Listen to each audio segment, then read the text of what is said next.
Hai, terima kasih untuk teman-teman dan ibu bapak yang tidak skip video ini. Dan bagi teman-teman dan ibu bapak yang telah menunggu dari 2 hari kemarin, saya mengucapkan terima kasih. Dan bagi teman-teman dan ibu bapak yang baru pertama kali menghampiri video ini adalah perjalanan ziarah saya dalam melakukan pembacaan Alkitab secara kronologis dalam waktu 1 tahun, hari yang ke-19, yaitu hari Minggu, tanggal 19 Januari 2025, yang terambil dari kitab Ayub, pasal yang pertama sampai pasalnya yang keempat. Nah, teman-teman dan ibu bapak, menarik untuk memperhatikan kenapa kitab Ayub diletakkan oleh banyak penafsir Alkitab setelah kitab Kejadian. Karena walaupun mereka tidak mengetahui waktu secara spesifik kapan Ayub hidup atau di tahun keberapa masa hidup Ayub, tetapi dari tema-tema yang muncul dari kitab Ayub, dari tempat, dari cara berelasi dengan Tuhan dan segala macamnya, yang tentu teman-teman dan ibu bapak bisa searching di internet atau di buku-buku tafsiran Alkitab. Nah, kebanyakan dari para penafsir Alkitab memiliki kesimpulan bahwa kitab Ayub diletakkan atau Ayub hidup mungkin bersamaan dengan waktu Abraham, Ishak, Yakub, dan Yusuf hidup saat itu. Jadi itulah alasan mengapa kitab Ayub diletakkan dalam pembacaan Alkitab kronologis ini setelah kitab Kejadian. Nah, teman-teman dan ibu bapak, untuk saya secara pribadi membaca kitab Ayub di awal tahun adalah sebuah tantangan yang besar. Karena yang pertama, kita tahu bahwa hidup Ayub jauh dari kata menyenangkan, terkhususnya hanya di satu pasal saja, dan nanti di pasal terakhir, tapi masih panjang sekali. Nah, dan yang kedua yang menjadi tantangannya adalah betapa dalam perenungan terhadap kitab Ayub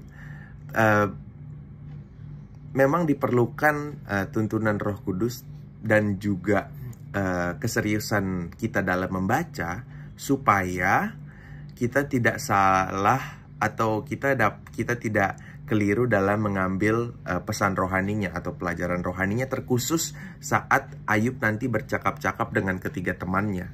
Karena kita nanti akan belajar bahwa ada yang perkataannya benar tapi motivasinya salah. Ada orang yang dapat mengungkapkan fakta atau realita hidup yang benar, tetapi kemudian bisa mengucapkan sesuatu tentang Allah yang sama sekali tidak masuk akal, atau yang sama sekali sangat membuat Allah seolah-olah sebagai figur yang jahat atau yang tidak punya hati begitu. Jadi kita harus memperhatikan dengan seksama, yang tentunya harus terus-menerus mengandalkan Tuhan, mengandalkan Allah Roh Kudus dalam kita membaca kitab Ayub ini. Puji nama Tuhan.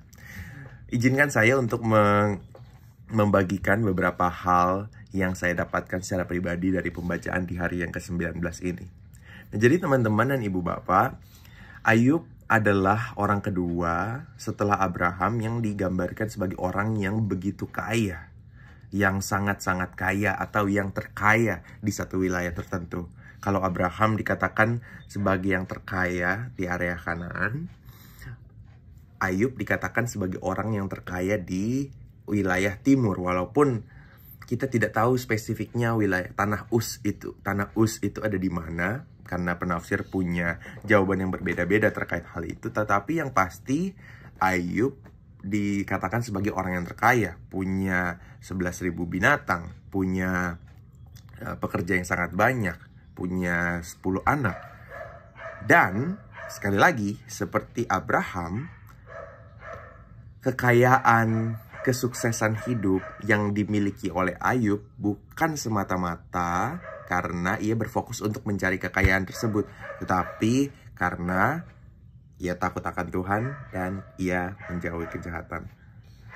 Jadi firman Tuhan ingin selalu menegaskan bahwa orang yang bisa mendapatkan sesuatu yang diperkenan Tuhan adalah orang yang pertama-tama menjadi pengikut Tuhan. Orang yang pertama-tama bergaul karib dengan Tuhan. Orang yang pertama-tama mengerti hati Tuhan dan berbalik arah dari kejahatan menuju kepada kehidupan yang kudus, kehidupan yang blameless, kehidupan yang tak bercela, kehidupan yang jujur. sebagaimana yang Tuhan inginkan ada di dalam hidup setiap manusia, tetapi yang sayangnya hanya mau dilakukan oleh beberapa orang saja.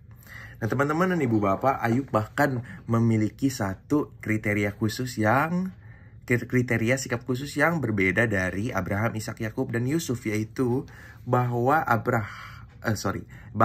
Ayub dapat, dalam tanda kutip ya, mengantisipasi kesalahan-kesalahan yang anaknya akan lakukan, yang mana saat itu anaknya diberitakan oleh firman Tuhan sering melakukan pesta.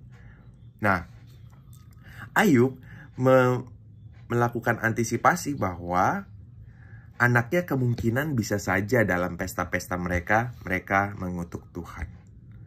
Ini menarik karena biasanya dari zaman dulu, dalam tanda kutip, orang yang mengutuk Tuhan itu biasanya dia lakukan saat kondisinya sulit. Nah, anak-anak Ayub kan tidak mengalami masa yang sulit karena kekayaan dari ayahnya.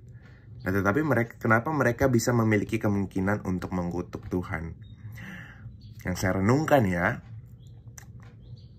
ini kemungkinan karena anak-anak Ayub saat itu sudah terlalu nyaman dengan kondisi mereka. Dan mungkin saja dalam keadaan mabuk dan segala macamnya, mereka tidak memiliki pemikiran yang sama dengan Ayub, yaitu bahwa mereka harus mengikuti jalan Tuhan, mereka harus hidup sesuai dengan firman Tuhan.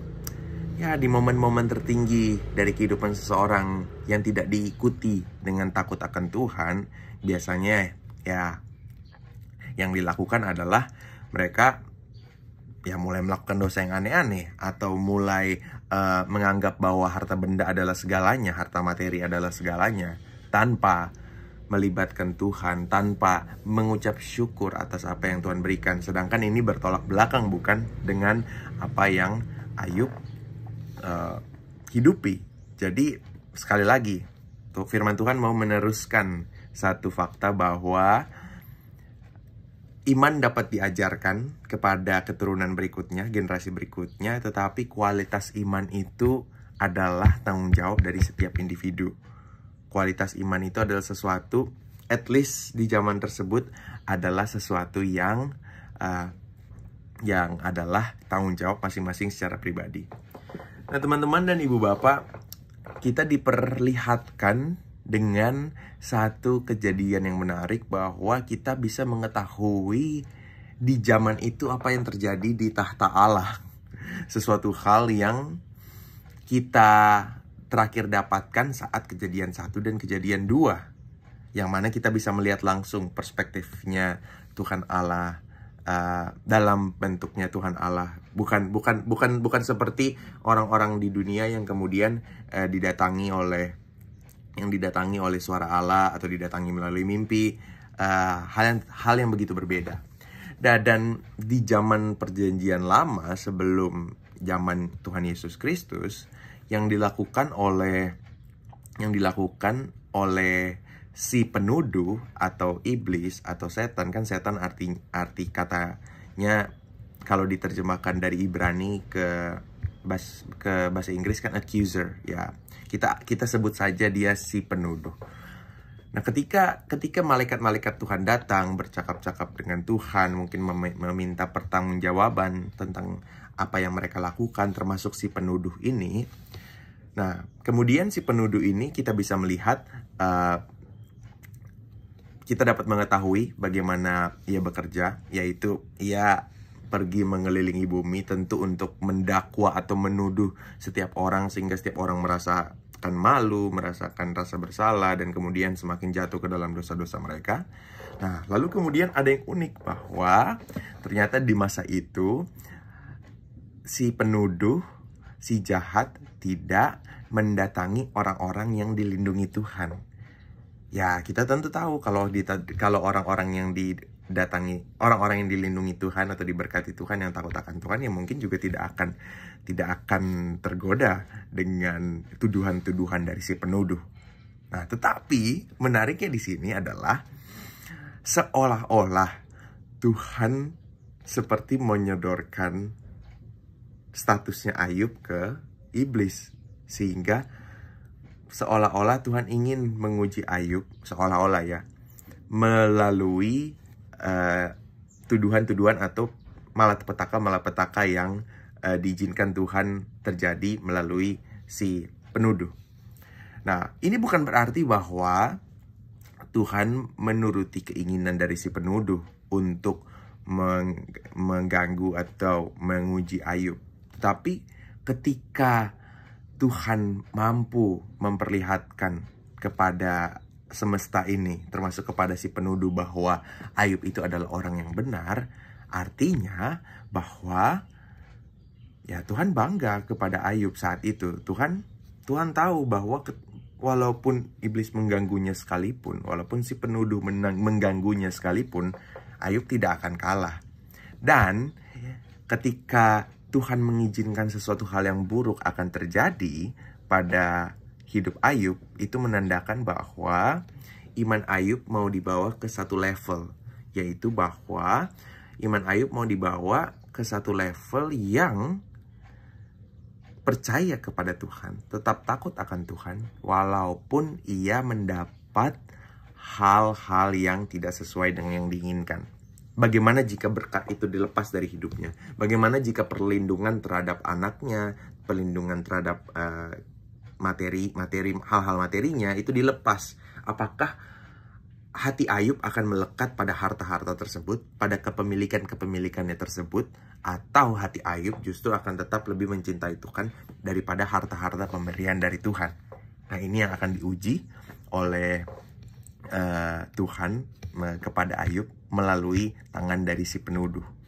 Akhirnya terjadilah peristiwa yang sangat-sangat memilukan itu. Dalam satu hari, dalam satu waktu, 4 pekerjanya dia, 4 informannya dia langsung datang ke dia sekaligus memberitakan berita bahwa ternaknya dijarah, yang menjaga ternaknya dibunuh, semuanya. Bahkan ada yang dibakar sama Tuhan dari api dari langit, dan 10 anaknya dia mati karena angin topan yang besar datang merobohkan rumah mereka dan puing-puing dari rumah mereka membunuh 10 anaknya. Bayangkan semua informasi itu datang kepada Ayub seperti tsunami yang menenggelamkan dia, membuat mentalnya hancur, berantakan. Banyak orang yang kalau saya bayangkan mendapatkan informasi seperti itu akan langsung pingsan di tempat, atau mungkin semangat hidupnya hilang, dan setelah pingsan kondisinya tidak akan kembali lagi seperti semula begitu. Susah ada kemungkinan untuk susah ada kemungkinan untuk seseorang siuman ketika semangat hidupnya sudah drop yang begitu rupa ya. Nah, teman-teman dan ibu bapak, tetapi ketika Ayub melakukan 4 hal. Yang pertama, dia berdiri, menandakan bahwa dia masih memiliki kekuatan untuk menampung kabar-kabar yang gila tersebut, kabar-kabar yang sangat-sangat berat tersebut. Yang kedua, dia mengoyakkan jubahnya. Biasanya jubah yang dikoyakkan itu menandakan bahwa jubah itu tidak akan dipakai lagi, tidak akan dijahit ulang, karena itu menandakan bahwa yang lebih penting buat hidupnya saat ini bukanlah pakaiannya, tetapi ya mengakui kondisi hatinya yang saat itu terbelah juga. Kondisi hatinya yang terbelah menandakan ya ia dalam kondisi perkabungan, dan itu adalah tindakan yang lazim dilakukan di masalah yang lalu. Sebagaimana yang kita pelajari, yang kita renungkan beberapa hari yang lalu tentang Yakub yang berkabung atas berita palsu kematiannya Yusuf. Nah, lanjut kepada Ayub. Setelah ia mengoyakkan pakaiannya, ternyata kita bisa belajar bahwa orang yang imannya betul-betul melekat kepada Tuhan, orang yang betul-betul cinta kepada Tuhan, akan tetap bisa kuat lewat mengutamakan imannya terlebih dahulu dibandingkan dengan realita. Jadi maksudnya adalah seolah-olah Ayub dapat mengesampingkan seluruh fakta yang ada, seluruh fakta berat yang ada, sementara dikesampingkan, dan ia mau imannya berbicara lebih dulu. Imannya berbicara lebih dulu dari kehidupannya. atau yang keluar dari kehidupannya. Yang dia lakukan, dia bersujud dan kemudian ia menyembah. Tubuh dan hatinya tidak mendahului tindakan imannya. Ia memilih untuk tetap tenggelam dalam apa yang ia percaya dibandingkan dengan tenggelam dalam peristiwa duka citanya. Ya, Ayub menolak untuk meninggikan masalah. Ia menolak untuk meninggikan egonya yang mungkin dapat berseru, "Why God? Why? Kenapa? Kenapa Tuhan? Kenapa saya mendapatkan hal ini?" Ayub menolak untuk membuat masalah atau dunia ini lebih besar kuasanya dari kuasa Tuhan. Artinya, dia sanggup untuk beriman lebih daripada tenggelam dalam realita. Nah, teman-teman, iman yang semakin dewasa adalah iman yang makin menyerupai anak-anak. Maksudnya adalah makin mencintai dan makin percaya kepada orang tuanya. Dan kita masuk kepada perkataan iman yang begitu indah, bukan? Dengan telanjang aku masuk ke dalam dunia. Dengan telanjang juga aku keluar dari dunia ini. Tuhan yang memberi, Tuhan yang mengambil, terpujilah nama Tuhan. Artinya, Ayub mengakui bahwa ketelanjangan di hadapan Tuhan sudah terlebih cukup untuk Tuhan. Hati yang memang tidak memiliki embel-embel apa-apa, tidak memiliki embel-embel, oh saya sudah melakukan yang baik, saya layak mendatangi Tuhan. Oh, saya memiliki prestasi ini dan itu, oh saya layak mendatangi Tuhan. Oh, saya harus sukses terlebih dahulu dan segala macamnya, saya layak mendatangi Tuhan. Bukan seperti itu. Tuhan yang terlebih dahulu beranugerah, Tuhan yang terlebih dahulu menyatakan belas kasihannya, menyatakan kasih dan pemeliharaannya yang begitu luar biasa, yang kemudian diresponi dengan hati yang tidak membawa embel apa-apa. Ketelanjangan rohani tersebut yang dibawa oleh Ayub, sehingga dia mengakui ketika semuanya diambil dari hidup Ayub secara tidak terduga, ya itu adalah harta yang dipercayakan, harta yang dititipkan, yang tidak apa-apa jika diambil, karena dia tahu maksud Tuhan yang lebih besar. Sehingga dia tetap bisa mengatakan, terpujilah nama Tuhan. Dan yang pentingnya, firman Tuhan mengatakan bahwa di tengah semua hal tersebut, Ayub tidak melakukan dosa atau menjauhi Tuhan sama sekali. Tentu, Tuhan Allah membuktikan bahwa anaknya tidak jatuh. Nah, tetapi kemudian si penuduh kembali datang dan mau mengatakan seperti ini. Oh, mungkin kalau misalnya si anak Tuhan tersebut atau orang-orang percaya tubuhnya diganggu, bukan hanya kepemilikannya yang diganggu. Sekarang mari kita ganggu tubuhnya. Mari kita ganggu bagian dari hidupnya yang paling penting, yaitu tubuhnya dia. Apakah ia akan tetap takut akan Tuhan? Apakah dia nantinya akan terlihat sifat aslinya, yaitu bahwa dia mencintai tubuhnya, mencintai dirinya lebih daripada mencintai penciptanya? Tuhan seolah-olah mengatakan, ya go ahead, kamu bisa cobai dan kamu akan melihat bagaimana iman dari Ayub. Ayub dikasih borok yang begitu menyakitkan. Saya bisa bayangkan kalau luka satu di kaki aja, luka yang besar itu aja sudah annoying, adalah sesuatu yang tidak enak. Apalagi satu badan dari ujung rambut sampai ujung kaki mengalami luka yang begitu. Artinya dia akan terus-menerus diganggu oleh rasa gatal, oleh rasa sakit, oleh rasa perih, dan juga luka-luka yang seperti itu mengundang binatang. Sebagaimana nanti yang kita akan pelajari di pasal-pasal berikutnya, Ayub sendiri yang mengatakan dalam percakapannya dengan teman-temannya bahwa ia diganggu oleh binatang. Artinya luka ini sangat-sangat menyebalkan dan menyakitkan. Nah, tetapi yang dilakukan Ayub ya hanya mencoba mengurangi sedikit rasa gatalnya dia tanpa sekalipun berdosa dari bibirnya dia. Istrinya tidak kuat terhadap semua cobaan ini dan mengatakan hal yang sebenarnya tidak perlu. Istrinya mengatakan, kutukilah Tuhan Allah dan matilah. Ini kita tahu adalah perkataan orang-orang desperate. Orang-orang desperate yang sudah tenggelam dari kekhawatirannya, tenggelam dari kehancuran hatinya, tenggelam dari kehancuran mentalnya. Dan yang perlu kita perhatikan dengan sesama bahwa khusus dari kata kutukilah ini sebenarnya punya arti sarkas, yang sebenarnya arti aslinya itu adalah berkatilah Tuhan dan matilah. Yang berarti bahwa ya istrinya mencoba untuk mengatakan secara sarkastik atau secara sindiran atau nyinyir bagaimana imanmu kepada Tuhan bagi istrinya Ayub tidak begitu berguna karena dilimpahkan oleh malapetaka sebesar ini. Tetapi Ayub bisa mengatakan kepada istrinya, kenapa kita harus menerima hal-hal yang baik saja dari Tuhan kita? Ya berarti ada yang keliru dengan imanmu, hai istriku. Ya mungkin saja Ayub bermaksud mengatakan hal seperti itu dan tetap mau memberikan suatu pelajaran kepada keluarganya sendiri yang paling dekat dan satu-satunya, bahwa ya iman itu bisa sampai di level yang seperti itu, level yang bisa mempercayai Tuhannya walaupun ia tidak mendapatkan hal apapun yang baik dalam kehidupannya. Padahal ini yang menariknya bahwa Ayub tidak pernah menerima perjumpaan yang langsung dengan Tuhan.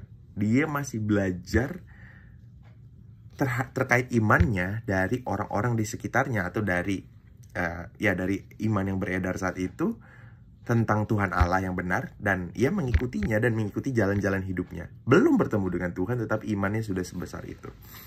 Nah, tetapi nanti kita akan melihat bahwa dari pasal 3 sampai pasal ke-30 kita nanti akan diperlihatkan bahwa apa yang dikatakan oleh istrinya menjadi kenyataan. Itu terjadi setelah ketiga teman Ayub datang dari tiga tempat yang berbeda, Elifaz, Bildad dan Zofar. Mereka datang kepada Ayub menangis. Tiga teman ini datang menangis bersama-sama dengan Ayub. Setelah menangis, kemudian Ayub di hari yang ke-8 baru dia bisa mengucapkan kata-katanya. Dan yang menyedihkannya, kata-katanya itu diucapkan justru untuk mengutuk Allah. Yang dia kutuk adalah hari kelahirannya. Dia mulai melakukan trash talking tentang realita ini. Dia tidak mengindahkan Tuhan dan rencana-rencananya. Dia juga tidak menghargai apa yang dianggap orang tuanya sebagai hari-hari yang paling penting, yaitu berita kehamilan dari ibunya sendiri.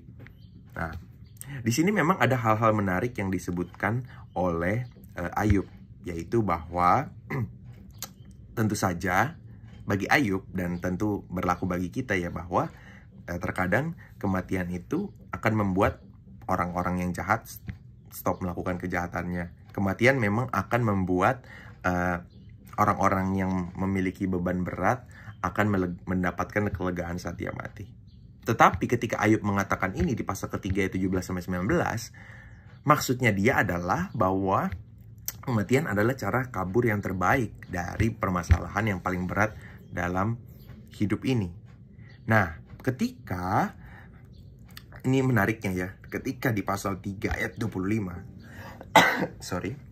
ketika di pasal 3 ayat yang ke-25 dikatakan bahwa yang ia takutkan, yang ia cemaskan, yang mendatanginya, berarti bahwa terbongkarlah fakta bahwa sebelum musibah itu terjadi, artinya Ayub sempat memiliki kekhawatiran itu. Ayub sempat punya anxiety itu tentang hal-hal musibah ini, bahkan ya sebelum dia menerimanya. Nah, teman-teman dan ibu bapak, sangat sedih sebenarnya, dan ya sangat wajar melihat bahwa setiap manusia memiliki kelemahan. Abraham memiliki kelemahan, Ishak, Yakub, Yusuf memiliki kelemahan, area-area di mana ia harus tetap bertumbuh dalam imannya kepada Tuhan.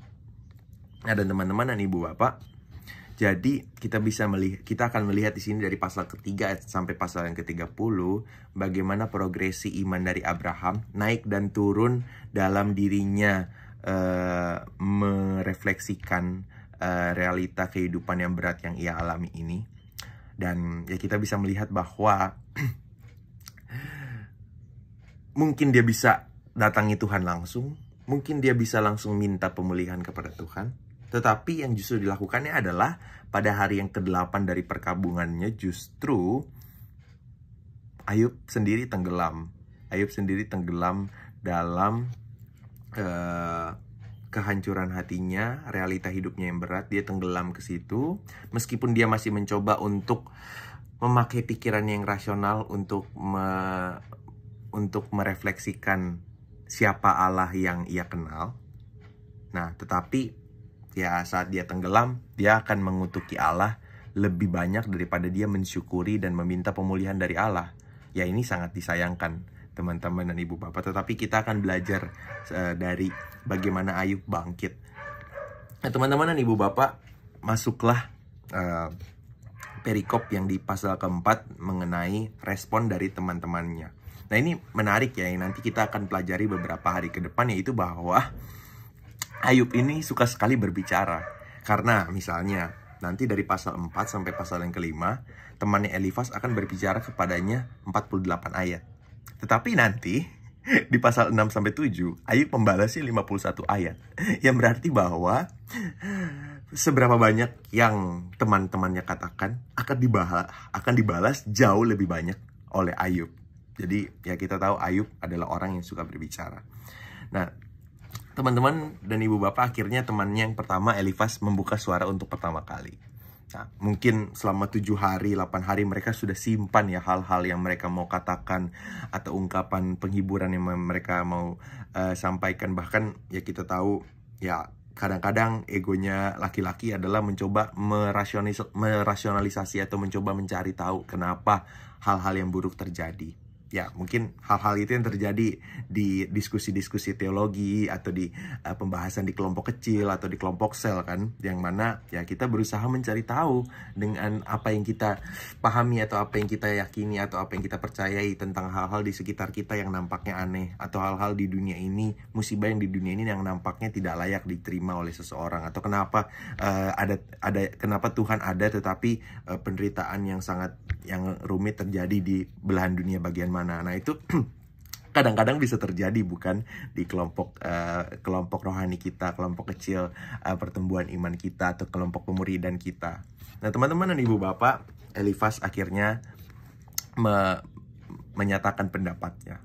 Nah, dari pasal 4 ini, dari perkataan Elifas ini, kita bisa mengetahui bahwa Ayub ternyata di masa sebelum musibahnya sering menguatkan orang lain. Nah, artinya kita tahu bentuk rasa takutnya akan Tuhan adalah dengan dia tidak hidup bagi dirinya sendiri, melainkan hidup bagi orang lain. Nah, memang Elifas menegaskan kepada Ayub di ayat yang ke-7 sampai 11 bahwa Allah tidak akan pernah membiarkan orang yang benar lenyap. Nah, Elifas di sini memberikan sedikit penguatan. Nah, tetapi keanehan yang mulai diperlihatkan dari perkataan Elifas adalah ketika di pasal 4 ayat 12 sampai 16 dia dikatakan mendapatkan penglihatan dalam mimpinya. Nah, inilah saatnya menguji apakah penglihatan ini dari Tuhan atau dari dagingnya sendiri atau dari si penuduh atau dari si jahat. Nah, ternyata ayat 17 sampai 21 dari pasal 4 ini yang adalah isi dari penglihatan yang diterima oleh Elifas, penglihatan yang membuatnya takut. Nah, ini isinya adalah bahwa Tuhan meskipun sempurna, dikatakan tidak akan pernah mempercayai hamba-hambanya, tidak akan mempercayai malaikat-malaikatnya, dan bahkan tidak akan pernah mempercayai manusia. Nah, tentu ini bukan suara dari Tuhan. Tentu ini adalah Tuhan yang berbeda yang menampakkan diri kepada Adam, kepada Henokh, kepada Nuh, kepada Abraham, kepada Ishak, kepada Yakub, kepada Yusuf. Ini Allah yang totally different. Ya, berarti kita tahu bahwa meskipun Elifas memiliki pemahaman-pemahaman yang baik tentang realita hidup dan tentang apa yang ia lihat dari Ayub, tetapi ada sisi-sisi yang mana ia mendapatkan pemahamannya ini, dia membangun imannya ini bukan dari Tuhan, tetapi dari suara si penuduh atau suara dirinya sendiri, yang pada akhirnya menurunkan derajat Allah menjadi Allah yang sangat-sangat jahat dan tidak mementingkan manusia sama sekali, atau yang tidak memiliki kasih kepada manusia sama sekali. Nah, kita akan melanjutkan perkataan dari Elifas dan respon Ayub terhadap Elifas di ziarah hari yang ke-20. Kira-kira beberapa hal itu saja yang bisa saya refleksikan. Terima kasih dan Tuhan Yesus memberkati.